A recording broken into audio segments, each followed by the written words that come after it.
السلام عليكم ورحمة الله وبركاته. ازيكم يا حبايبي، عاملين ايه؟ هنعمل النهاردة مع بعض فيديو جديد هنعمل فيه المحوجة او القرص الصفراء. هنعملها بطريقة زمان، طريقة جميلة جدا وناجحة معاكي من اول مرة وبمقادير على الشعرة. يلا بينا نسمي الله.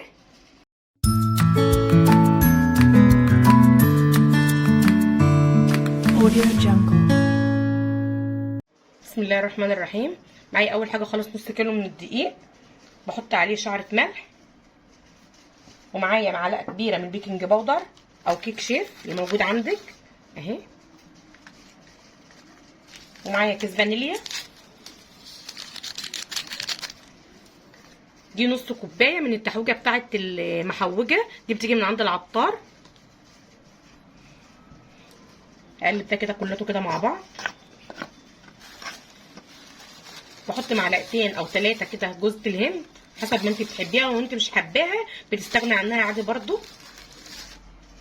ده نص كوبايه، دي 3/4 كوبايه من السكر المطحون.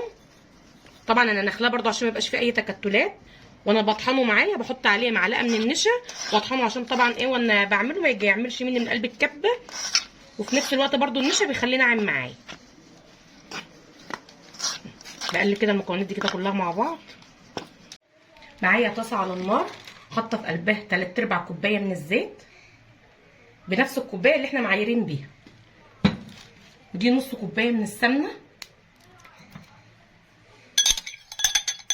بسخنه كده معايا على البوتاجاز.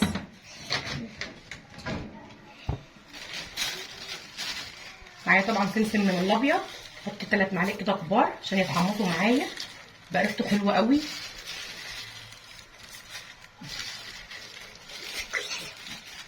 ومعايا معلقه من حبه البركه، بنزل كده عليهم بالمعلقه كده حبه البركه، خليها برده جميله قوي، لما بتحمصوا كده مع بعض بتبقى ريحته حلوه قوي.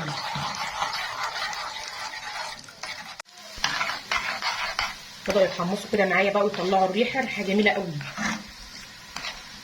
اول بس ما السمسم يتحمص معايا هنطفي عليه وننزل على طول على الخليط التاني اللي احنا عاملينه بمكونات الجبن.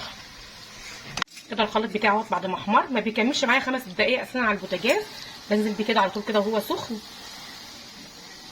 مش قادره اقول لكم بصراحه ريحته قد ايه جميله اهو.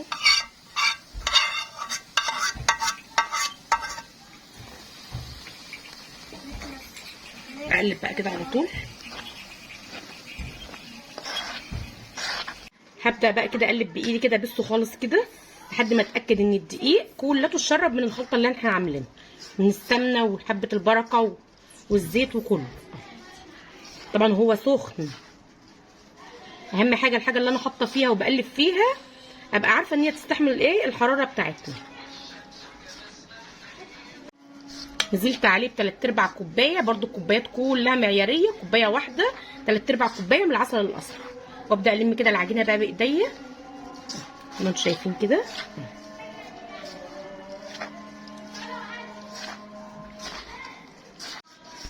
زي ما انتم شايفيني كده بفركها كده اهو، بقلب العسل. طبعا لا بتحتاج لا ميه ولا لبن ولا اي حاجه، زي ما انتم شايفين كده.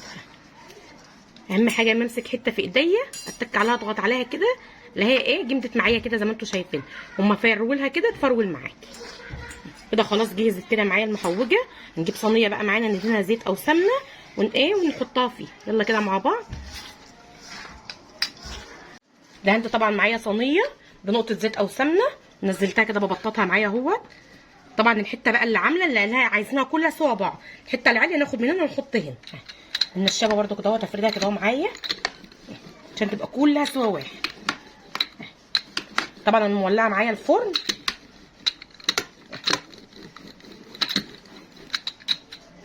نقطعها بقى كده مع بعض بالسكينه، قطعها بقى كده التقطيعه اللي انت عايزاها. طبعا لازم تتقطع قبل ما تخش معايا في قلب الفرن، اي تقطيعه انت عايزاها بقى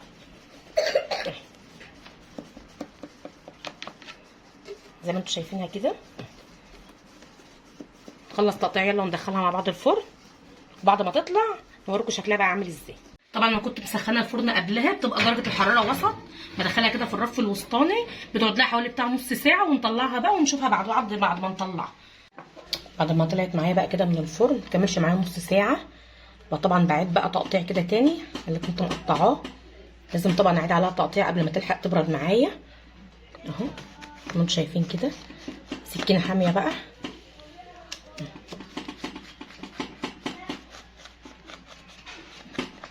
مش قادره اقول لكم بصراحه ريحتها قد ايه جميله، وهي جميله اساسا.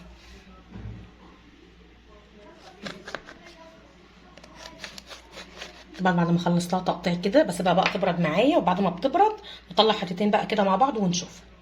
شايفين النص كيلو دي اصلا عامل معايا كميه قد ايه؟ كميه حلوه جدا بصراحه، طعمها جميل جدا جدا جدا. دي طبعا كانت وصفه النهارده، اتمنى ان انتوا تجربوها وتقولوا لي على رايكم. بس لو عجبك الفيديو بتاعي لايك وشير، ولاول مره يشوفني اشتراك للقناه ويفعل الجرس على كلمه الكل عشان يوصلوا كل جديد. السلام عليكم ورحمه الله وبركاته.